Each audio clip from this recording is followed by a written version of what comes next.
ಎಲ್ಲರಿಗೂ ನಮಸ್ಕಾರ. ಇದು ಸುದ್ದಿ ವಿಶ್ಲೇಷಣೆ. ನಾನು ಶಶಿಧರ್ ಭಟ್ ಈ ಬೆಳಗು ತಮ್ಮೆದುರು ಹಾಜರಾಗಿದ್ದೇನೆ. ಇದು ನನ್ನ ಡಿಜಿಟಲ್ ವಾಹಿನಿ. ಲೈಕ್ ಮಾಡಿ, ಸಬ್ಸ್ಕ್ರೈಬ್ ಮಾಡಿ, ಬೆಲ್ ಐಕಾನನ್ನು ಪ್ರೆಸ್ ಮಾಡೋದಕ್ಕೆ ಮರಿಬೇಡಿ. ಹಾಗೆಯೇ ಸಾಧ್ಯ ಆದರೆ ಸಹಾಯ ಮಾಡಿ ನನ್ನ ಜೊತೆಗೆ ನಿಲ್ಲಿ. ಸ್ವತಂತ್ರ ಪತ್ರಿಕೋದ್ಯಮಕ್ಕೆ ತಮ್ಮ ಕೃಪಾಶೀರ್ವಾದ ಸಹಾಯ ಏನಿದೆ ಅದೇ ಶ್ರೀರಕ್ಷೆ. ಎಸ್, ಪಶ್ಚಿಮ ಬಂಗಾಳ ಇದು ಸಾಧಾರಣವಾಗಿ ಕನ್ಸಿಡರ್ ಆಗೋದು ಹೇಗೆ ಅಂದರೆ, ಭಾರತದಲ್ಲಿ ಹಿಂಸಾ ರಾಜಕಾರಣಕ್ಕೆ ಪಶ್ಚಿಮ ಬಂಗಾಳ ಹೆಸರುವಾಸಿ.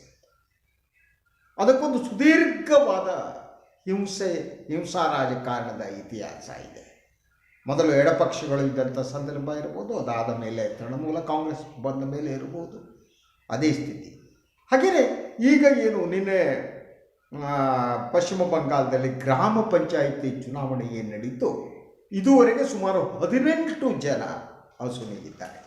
ಒಟ್ಟಾರೆಯಾಗಿ ಚುನಾವಣೆ ಘೋಷಣೆ ಆದ ಮೇಲೆ ಸತ್ತವರ ಸಂಖ್ಯೆ ಹಿಂಸಾಚಾರದಲ್ಲಿ 30 ತಲುಪಿದೆ.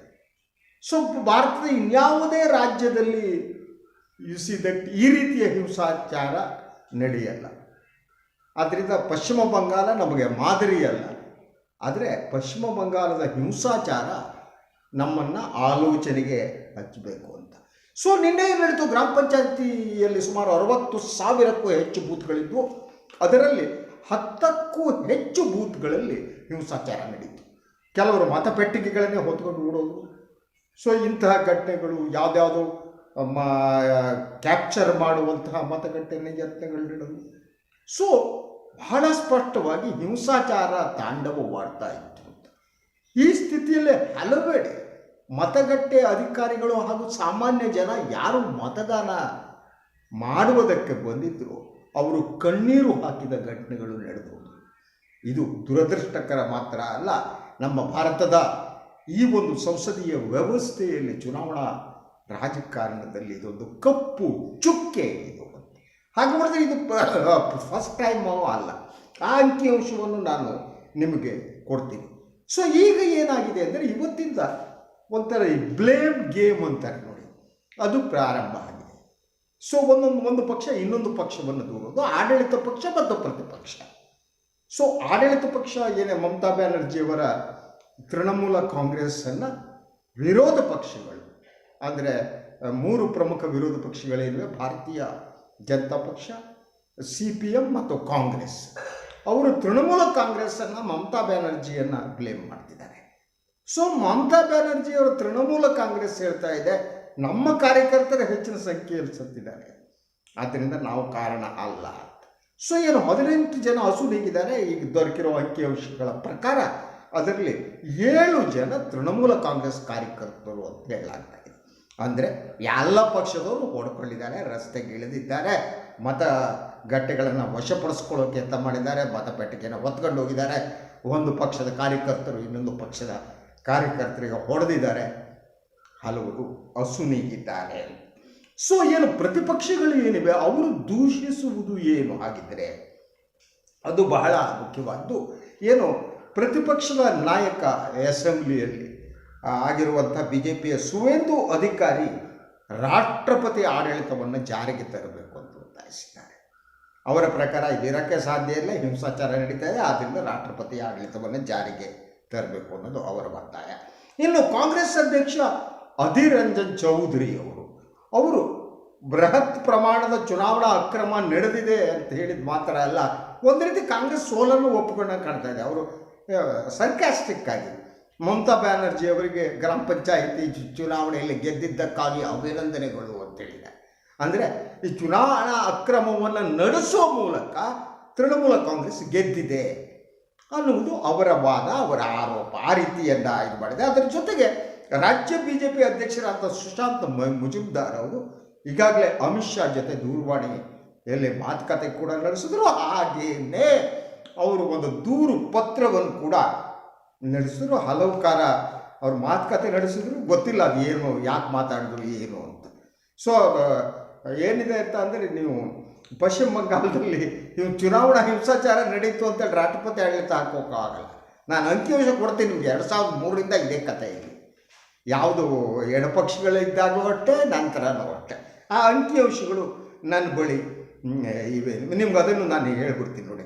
5 ವರ್ಷಗಳ ಹಿಂದೆ ಏನು ಚುನಾವಣೆ ನಡೆದಿತ್ತು, ಆಗ ಚುನಾವಣಾ ಹಿಂಸಾಚಾರದಲ್ಲಿ 14 ಜನ ಸುಲಿಗಿದ್ದರು. 2013ರಲ್ಲಿ ಗ್ರಾಮ ಪಂಚಾಯತ್ ಚುನಾವಣೆ ನಡೆದಾಗ 39 ಜನ ಸುಲಿಗಿದ್ದರು. 2008ರಲ್ಲಿ ಗ್ರಾಮ ಪಂಚಾಯತ್ ಚುನಾವಣೆ ನಡೆದಾಗ 36 ಜನ ಸುಲಿಗಿದ್ದರು. 2003ರಲ್ಲಿ 70 ಜನ ಸುಲಿಗಿದ್ದರು. ಸೊ ಅದರಿಂದ ಇದು ಪ್ರಥಮ ಬಾರಿಗೂ ಅಲ್ಲ. ಈ ಅಂಕಿಅಂಶಗಳನ್ನು ತೃಣಮೂಲ ಕಾಂಗ್ರೆಸ್ ಬಿಡುಗಡೆ ಮಾಡಿದೆ. ರಾಜಕಾರಣ ಎಂದರೆ ಯಾವ ಸ್ಥಿತಿಗೆ ಬಂತು ನೋಡಿ. ಈ ಅಂಕಿಅಂಶಗಳನ್ನು ಬಿಡುಗಡೆ ಮಾಡಿರುವ ಸರ್ಕಾರ, ಪಶ್ಚಿಮ ಬಂಗಾಳ ಸರ್ಕಾರ, ಮಮತಾ ಬ್ಯಾನರ್ಜಿ ಅವರ ಸರ್ಕಾರ ಹೇಳಿ ಇದು ಫಸ್ಟ್ ಟೈಮ್ ಎಲ್ಲ ಕಂಡ್ರಿ. ಸೊ ಹಿಂದೆ ಎಲ್ಲ ಆಗಿತ್ತು, ಇಷ್ಟು ಜನ ಹತ್ತಿದ್ರು. 2003ರಲ್ಲಿ 70 ಜನ ಹೋಗ್ಬಿಟ್ಟಿದ್ರು. ಈಗ ಕಡಿಮೆ ಅಲ್ವಾ ಅನ್ನೋ ರೀತಿ ಮಾತಾಡ್ತಾ ಇದೆ. ಈ ಲೆವೆಲ್ಲಿಗೆ ನಮ್ಮ ರಾಜಕಾರಣ ಬಂದಿದೆ ಅನ್ನೋದು. ಸೊ ಈ 22 ಜಿಲ್ಲೆಗಳಲ್ಲಿ ಈ ರೀತಿಯ ಒಂದು ಹಿಂಸಾಚಾರ ಕೆಲವೆಡೆ ನಡೆದರೂ ಕೂಡ ಮತದಾನದ ಪ್ರಮಾಣ ಚೆನ್ನಾಗೇ ಆಗಿದೆ. 66.28 ಇದು ವೋಟಿಂಗ್. ಇದು ಇಸ್ ನಾಟ್ ಬ್ಯಾಡ್. ಇನ್ನೂ ಜಾಸ್ತಿ ಆಗ್ಬೋದಾಗಿತ್ತು ಅನ್ನೋದು ಸರಿ. ಆದರೆ ಒಟ್ಟಾರೆ ಇಲ್ಲಿ ನಡೀತಿರುವ ಚರ್ಚೆ ಏನು ಗೊತ್ತಾ ನಿಮಗೆ? ಭದ್ರತಾ ವೈಫಲ್ಯ.